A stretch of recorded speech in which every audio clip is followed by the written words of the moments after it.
আসসালামু আলাইকুম, সবাই কেমন আছেন? ভাইরে দেখেন, এটা হচ্ছে আমাদের কোয়াই নদী। এই যে দেখেন, এখানে কোয়াই নদীর, আমি যেখানে দাঁড়িয়ে আছি এখানে হচ্ছে কোয়াই নদীর পাড়ের জায়গা। তো বিষয়টা হচ্ছে দেখেন এখানে কি অবস্থা। এই যে পানি কোয়াই নদীতে টানা 2 দিন বর্ষণের হওয়াতে এখানে প্রচুর পানি বেড়ে গিয়েছে। দেখেন আমাদের আশপাশগুলো এলাকাগুলো দেখেন কি অবস্থায় আছে। এই যে এটা এটা কোয়াই নদী দেখছেন, এখানে দেখেন কি অবস্থা হয়েছে। আপনারা যদি দেখতে চান তাহলে আমি এখান থেকে কিছু অংশ আপনাকে দেখাবো। এই যে দেখেন এই যে দেখেন, এই যে নদীর পাড়ে, নদী থেকে প্রায় কিছু অংশ দূরেই আছে এই যে গড়টি দেখছেন। দেখেন গড়টি কিন্তু পুরোপুরি পানির অর্ধেক ডুবে আছে দেখেন এই যে। তো সবাই দোয়া করবেন, এখানের মানুষ যারা আছে এখান থেকে তারা সেভ হওয়ার জন্য এখান থেকে সবাই চলে গিয়েছে। এই যে দেখছেন এখানে এখানে মানুষের বাড়িতে পানি উঠে গিয়েছে। তো সবাই দোয়া করবেন, এখানে যারাই আছে সবাই একটু সমস্যাতেই আছে। আল্লাহর রহমতে যেন পানিটা কমে যায়। আমি আপনাদেরকে দেখাচ্ছি, এখন আমি আছি আপনাদের এই যে নদীর মধ্যেখানে আছি। এখান থেকে দেখতে পারবেন আপনারা কেমন পানি দেখা যাচ্ছে, কি প্রবল বেগে পানি যাচ্ছে আপনারা দেখতে পারবেন। তো ভিউয়ার্স দেখতে পাচ্ছেন আপনারা এই যে পানির অবস্থা দেখেন, এখানে কি পরিমাণ পানি বেড়ে গিয়েছে দেখেন। টানা 2 দিন বর্ষণ হওয়াতে আমাদের খোয়াই নদীতে পানি এত অতিরিক্ত মাত্রায় বেড়েছে। এই যে এখানে দেখেন নদীর স্রোতটা দেখেন।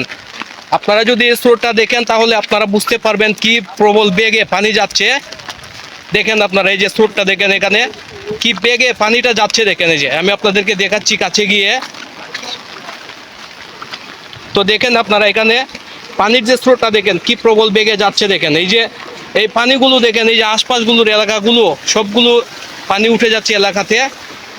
এই যে দেখছেন এখান থেকে দেখা যাচ্ছে একটি গড় এখানে প্রায় পানির নিচেই চলে যাচ্ছে। এই যে দেখেন অর্ধেক পানির নিচে চলে গিয়েছে। এই যে এলাকাগুলো দেখছেন, এখানে পানির খুবই অবস্থা কেমন একটা ভালো না।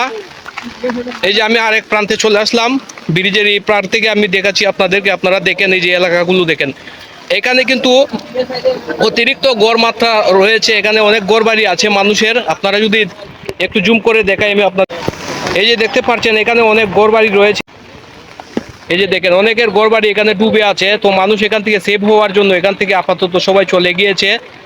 তো বিষয়টা হচ্ছে অনেক ক্ষয়ক্ষতির মুখে মানুষ পড়ে যাবে। সবাই দোয়া করবেন মানুষের জন্য, এরকম ক্ষয়ক্ষতি থেকে আল্লাহ হেফাজত করেন। এই যে দেখেন ব্রিজের মধ্যে অনেক মানুষ, এখানে দর্শনার্থী ভাইয়েরা আসছেন এখানে দেখার জন্য। এখানে মানুষ আস্তে আস্তে জমা হচ্ছেন অবস্থাটা দেখার জন্য। তো আমাদের কোয়াই নদী, এখানে প্রচুর বৃষ্টিপাত হলে এখানে পানি বেড়ে যায়। আমরা খুবই একটা আতঙ্কের মধ্যেই থাকি।